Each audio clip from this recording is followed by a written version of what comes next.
আচ্ছা, এটা স্যামসাংয়ের ল্যাপটপ, এটা নো পাওয়ার কন্ডিশনে আসছিল।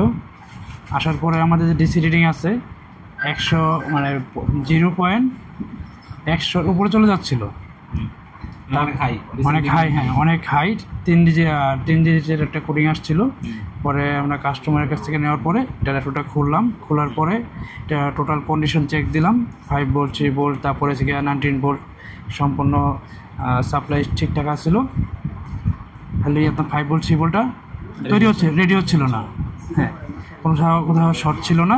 তারপরে আমরা এটাকে ডায়াগনস্টিক করলাম। ডায়াগনস্টিক করার পরে এই 5 ভোল্টের যে ভিএসের যে সেকশনটা আছে ওইখানে আমরা শর্ট পাইছি। শর্ট পাওয়ার পরে প্রথমে এলইডি শর্ট ছিল না, কোনো কিছু শর্ট ছিল না, সম্পূর্ণ রেডি হচ্ছিল। অলওয়েজও শর্ট ছিল না, অলওয়েজও শর্ট দেখাচ্ছিল না। এখন এটা অলওয়েজের পরে যে আমাদের স্টেপ বিএস সেকশন, ওই বিএস সেকশনটা শর্ট হয়ে গেছিলো। যার কারণে আমরা যখন চার্জিং ডিসি পোর্টটা কানেক্ট করছিলাম, আমাদের ডিসি রিডিংয়ে 3 ডিজিটের একটা কোডিং আসছিল। তারপরে আমরা ওই যে শর্টটা ছিল রিমুভ করার পরে এখন দেখি আমরা এটা কী কন্ডিশনে আছে। ভিএস এর কোন ভোল্টেজটা শর্ট ছিল? 5 ভোল্টের ভিএস শর্ট ছিল। 5 ভোল্টের ভিএস শর্ট, ঠিক আছে। তারপরে ভিএস এর শর্টটা আমরা কিভাবে বের করলাম?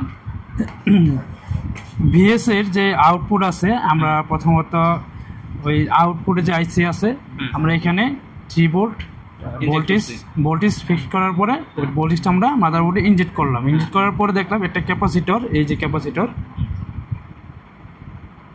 এটা মানে মোটামুটি ভালো হিট হচ্ছে, এটা বোঝার মতো। তারপরে আমরা এটা রিপ্লেস করলাম। রিপ্লেস করলে একটা ক্যাপাসিটর দিয়ে দেওয়ার পরে এখন এটা কী কন্ডিশনে আছে আমরা একটু চেক দেবো। রিপ্লেস করার পরে এখন রেডি হয়েছে কিনা সেটা আমরা দেখি।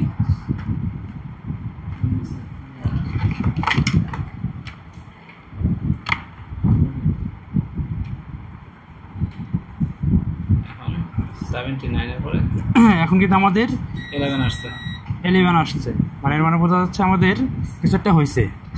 অলরেডি চার্জিং যে লিড এটা চলে আসছে, আমাদের যে পাওয়ারের 1 থেকে ড্রপ করছে, মানে ডিসপ্লেটা আশা করি চলে আসার কথা, অলরেডি চলে আসছে ডিসপ্লে, মানে আমাদের ল্যাপটপটি এখন রেডি আছে। এটা একটা নাইস একটা কেস স্টাডি। ভোল্টেজ ইনজেক্টের মাধ্যমে নো পাওয়ার প্রবলেম সলভ হয়েছে আর কি। ভিএস এর পরে মানে ভিএস সেকশনে অলওয়েজ এর পরে যে ভিএস আছে, ভিএস এ আমাদের প্রবলেম ছিল। হ্যাঁ, ওকে, থ্যাংক ইউ।